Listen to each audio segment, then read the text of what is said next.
Ryan Poles will fix this offensive line. I do think it's fair to criticize our general manager for not prioritizing the offensive line more, but I also think it's fair to use context and realize that Ryan Poles had to fix everything on this roster while also fixing the culture in the locker room too. So he had to be very careful in what players he selected along the way. They not only had to have the talent, but they also had to help set the culture for this locker room. On top of that, I talked about it in the offseason. Building an offensive line takes years. It's not something you do overnight. Just look at any team with a top offensive line, and you'll see they didn't build it in one season. Let's look up north to the Detroit Lions. It took them nearly 7 years to completely build their offensive line and finally turn things around in Detroit. They took Taylor Decker in the first round in 2016. He's the left tackle. They took Frank Ragnow in the first round in 2019. He's the center. Then in 2021, they took Penei Sewell in the first round in the top 10. 3 first-round picks over 6 years, but the Lions had finally put together an offensive line that is now transformed into one of the NFL's best. But they didn't do that in free agency, and they didn't do it in one season. Meanwhile, you can look at a team like the Cincinnati Bengals, who've tried so hard to build their O-line through free agency after missing repeatedly in the draft. They have built pretty much their entire offensive line by spending in free agency, signing both starting tackles Orlando Brown and Trent Brown, signing multiple players for the interior of the line, including Ted Karras, Alex Kappa, and others. The Bengals have been spending money to fix this O-line for a long time, and they still haven't had that much success. The only 2 players on the O-line they drafted were left guard Cordell Volson and their first-round pick this season, who's a backup right tackle, Amarius Mims. What has hundreds of millions of dollars in free agency money gotten the Bengals? A ranking of the 21st best O-line in the league heading into the season. And they've started out 0-3 and are actually rated lower than the Bears O-line. While I wouldn't necessarily agree to that, I do think our O-line has more potential going forward. But think about that. The Bengals spent hundreds of millions of dollars in free agency. That's what most fans are saying that Ryan Poles should have done. And it didn't even get the Bengals a top 20 O-line. What you get in free agency are a lot of Nate Davises. Is that really what you guys are criticizing Poles for? Not signing more guys like Nate Davis? It's simply a fact. You do not build offensive lines through free agency. Maybe adding 1 or 2 players at most, but the majority of your line needs to be drafted and developed. Continuity matters. It takes years to build real communication and let guys get comfortable playing next to each other. Once we get to that point, it changes things. We're simply not there yet. But let me give you another example of a good O-line and how it's easy to just insert one average player and cover up his weaknesses. Look at the New Orleans Saints. They had a good offensive line.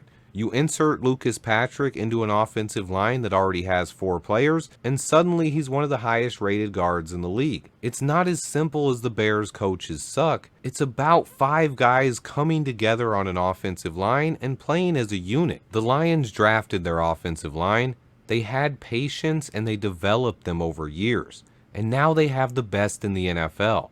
We should follow that example. And then getting back to it, the most important thing to have is patience. The Lions O-line didn't go from the worst in the NFL to number 1 overnight. It took a long time. But I do believe Ryan Poles understands that he has to improve this O-line going forward. And I also believe our players will play better the rest of the season. It's way too early to give up on Braxton Jones, Tevin Jenkins, and Darnell Wright.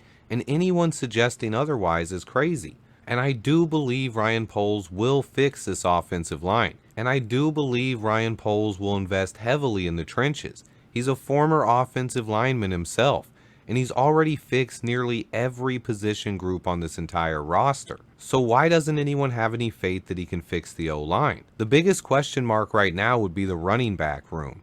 But other than that, Poles has fixed pretty much everything on this roster, including finding us a franchise quarterback and multiple number 1 receivers. He just hasn't finished the O-line yet, but he has put in some resources, including his first ever pick in the first round of the draft, taking Darnell Wright. He also found our starting left tackle for the last 3 years in the 5th round of the draft. And then when you realize that next year we have a perfect opportunity, thanks to owning the Panthers' 2nd round pick, we have 4 picks in the first 3 rounds. On top of that, we have over $70 million in cap space. And almost every key player on our roster is under contract except Tevin Jenkins and Keenan Allen. And when you look at our roster, it's clear to anyone that offensive line is our biggest need. Ryan Poles realizes that too, and he has $70 million to play with and 4 premium draft picks. He's definitely going to upgrade this line. What's important this year, though, is to find out which players on this O-line are long-term keepers. Can Braxton Jones be the answer at left tackle, or does Ryan Poles need to spend money in free agency next year and upgrade the position?